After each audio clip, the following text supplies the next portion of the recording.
Can this give a reasonable representation of what it was like to use this? Welcome back to the Hack Shack. Let's find out. So just what is the KIM-1? We'll talk about it. And if you're a super nerd, you may want to just skip ahead to the kit assembly.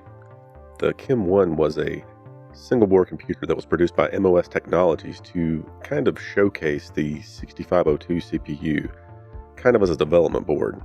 And it served that purpose well. And of course, hobbyists and tinkerers also took to it and did a lot of neat things. Now, the story of how the 6502 came about is a very interesting one. And the Computer History Museum out in California did some great interviews with the main pioneers of the 6502, one of which is Chuck Peddle, you may know, and the other is Bill Mensch. Now, these are great, and I'm just going to scratch the surface a little bit with some info here, but these are some great interviews to watch, and I highly suggest you check them out if that's something that might interest you. MOS kind of dropped a bit of a bombshell when they introduced the 6501 and 6502. And if you notice, the fine print mentions on the 6501 that it's pin compatible with the Motorola 6800. Now that's pretty interesting. Motorola also took a keen interest in this development, and did I forget to mention that many of these engineers that created the 6501 and 6502 just happened to be former Motorola engineers that worked on the development of the 6800. They weren't too happy about this. And as you can see here, they took a bit of legal action against MOS Technologies. Now, one of the outcomes of that arbitration was that the 6501 ceased to exist. So MOS doubled down on the 6502, and the rest is history. And speaking of history, I wanted to give a quick shout out to team6502.org. This is a project started by Jennifer Holt Winograd. Her dad was Terry Holt. He and many others were part of the team that brought the 6502 into existence. This project hopes to highlight those individuals that may not have been in the limelight, but that still played a key role in this chip coming into being. Now, it's no surprise to anyone that I'm a huge fan of Commodore. And even if you're not a Commodore fan, there's probably a good chance that some system or game system that you've used in the past had a 6502 or one of its derivatives at the heart of it. I think based on that, even if you aren't a MOS or mainly Commodore fan, that you could see how the KIM-1 was just a really pivotal piece of computing history. And I would love to have a real KIM-1, but if you look at these prices that they're going for on eBay, it's just a little bit too much for me right now.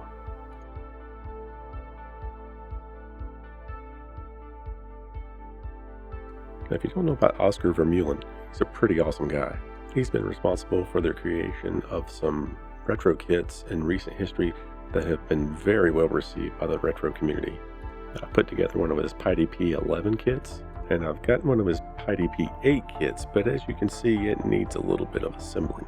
I hope that Retro Combs and I can have a little assembly party at some point soon. He appears to also have a PDP 10 kit in the works, and I can't wait to check that out.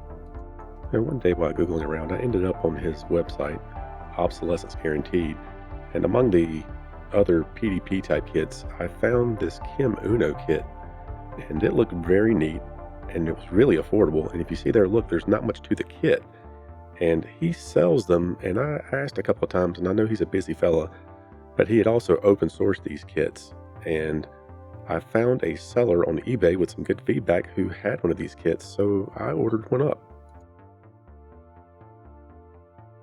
The kit arrived in a timely manner and was very well packed.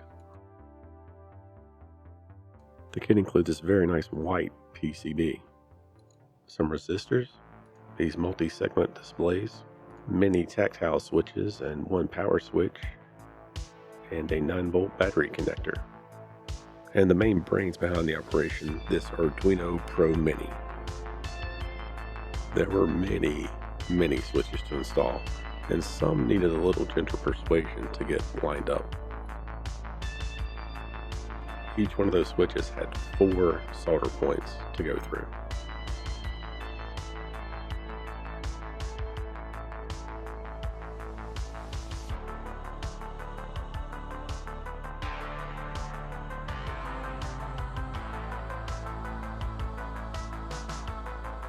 Then it was time to put some resistors in. I followed the directions and used a static kind of way of mounting these and soldered them in. Snip some excess leads there. Fitted more resistors, soldered those in and snipped those leads. Then it was time for the headers, and if you get one of these kits, pay special attention to the instructions. Now I'm just temporarily mounting this to kind of allow for the proper alignment so I can solder these, but there's a certain order of operations because you can see how the pins for the Arduino headers will block or be blocked by these displays you have to drop in. So you have to do things in the exact order as it says, or you'll have yourself in a pickle. See how these pins would be under the Arduino when you solder in the displays from the back. You have to clip those leads off. And finally getting the Arduino fitted there and get this soldered into place. Debated on using a socket there, but for this cost I just soldered it on in. Here I'm connecting up the power connectors and soldering that in, fitting the switch in, tweaking it a little, soldering that in and applying power and doing our first test here. This first power on test looked good, so now I got to cleaning the PCB. Now that pretty white PCB is kind of bad because it really shows up all the rosin, or you know, the byproduct of the soldering. So I really had to go to town on this stuff with some alcohol and a toothbrush to try to get it cleaned off. It was bugging me quite a bit, but it took a bit, but I really worked on it quite a lot and finally got it to clean up.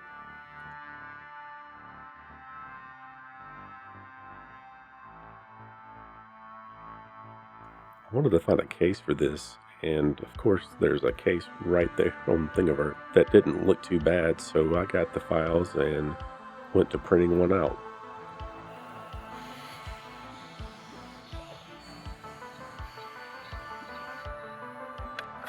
This wasn't a perfect print, but it was good enough, so I proceeded with fitting the KIM-1 and battery into the case. I located some screws that fit the holes and screwed those in, and the bottom two didn't quite line up, but these two seemed to hold it in there just fine. I tried the lid on and that seemed to work quite okay and left a little opening there for the serial port. One neat resource Oscar has on the KIM page is this little cheat sheet for instructions and opcodes for the KIM. I scaled it to fit the lid that I 3D printed and attached it with a little piece of tape for now, but that seems to work pretty well and will be pretty handy.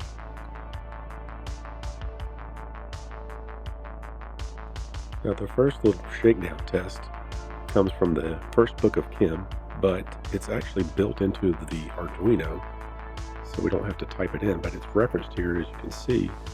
It's just a simple program that will switch the values of two addresses back and forth. Here's a little bit more detail on what it does. So here I am. I'll show you. First, I'm going to show you that the value of 10 is an address location 10. The value of 11 is an address 11. So now I'm going to load up the program in area 200 and hit go, and it runs and it's over, it's finished. But now let's go back and we'll look at area or memory location 10 now has 11, and memory location 11 has 10. So the program ran and did what it was supposed to. So that's a good first basic test to do. Next, I tried to enter in a program on the keypad, and it came from the KIM-1 user manual from page 9. It's one of the first programs in this thing. So this program is basically just supposed to take two values in memory and add them together and show the result. And I've just got this hopefully organized where you can easily see how I'm just punching this thing in and following along with the steps as they're laid out in the manual here.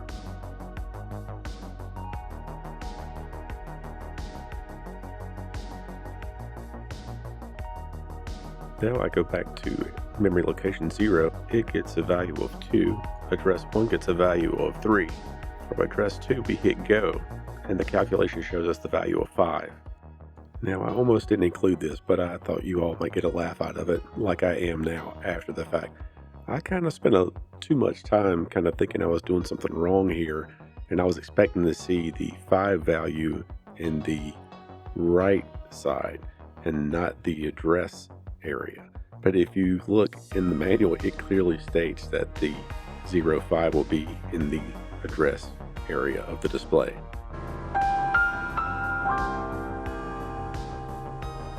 None of the demos so far that I've shown required this serial connection, even though it may have been in the shot To make the serial connection to the KIM-1, I just used a generic FTDI adapter like this and pretty much connected straight across just like this. And I just used some miscellaneous jumpers I had around to make that connection. I haven't had any issues so far with this. This first serial port example I want to show you is called MicroChess. This code is baked into the firmware that's already on the Uno. We can get to it by going to memory location C000 and hitting go. Then you'll see MicroChess start running over the serial connection. Now, I don't know anything about chess. I've never really played it, sorry, but there it is, and it does work. And while I'm not a chess player, I can appreciate that someone has coded a chess game that fits in this highlighted amount of code. I think that's pretty darn amazing. This next thing here is pretty exciting for me. I had no idea when I had been originally looking at the KIM-1, just in passing, obviously without much detail. But then, after getting it, putting it together, I realized when reading a bit more deeply that you could save or especially load things in, kind of emulating Papertape format. Remember that first book of Kim I mentioned earlier? Well, some lovely individuals have taken the code examples from that book, and there's a zip file you can grab, I'll link in the description, and it has all the hex as well as Papertape formatted examples from the book. So with that in mind, I grabbed that, and I grabbed the Papertape file for Jim Butterfield's Lunar lander and loaded that up and gave it a try. Here's how I did it. I connected up the serial port to the KIM-1. I pressed the tab key to switch it into TTY mode, and then pressed L to get it ready to take a load of a file. Through my terminal software, I used File, Send File, and I browsed to the Lunar Lander PTP file and hit Open. And that took a little bit, and your settings may vary. You need to just slow it down so it sends properly, and that will push the file slowly but surely over to the KIM-1. And when it's done, you're ready to execute and start it from the keypad. This game requires a bit of imagination, but isn't too bad. Just like the documentation says, it starts out, you're dropping at 4,500 feet and falling, and you're going to use the different buttons here to adjust your thrusters, 0 through 9, 0 being turning it off and 9 being maximum, and you've got a certain amount of fuel, and you're trying to time things just right so you land on the lunar surface without crashing. As you can see on this first attempt, I ended up dead. On a different attempt where I paid a little more attention to the instructions and advice given, I ended up safe. So, to answer the original question about the KIM-1, now I don't have a KIM-1 to compare it to, but as far as I'm concerned, if I can take this little device, this kit I've put together, and go find old books and stuff that reference KIM code, and I can get that code into the device and play with it and it works, I think that's a win. So I'm very happy with it, and you might be too. Feel free to give one a try if you're looking for a more budget-friendly way to play with a KIM, or to get a KIM-like experience. If you made it this far, thanks for watching. Take care, and I hope to see you again next time. Bye-bye.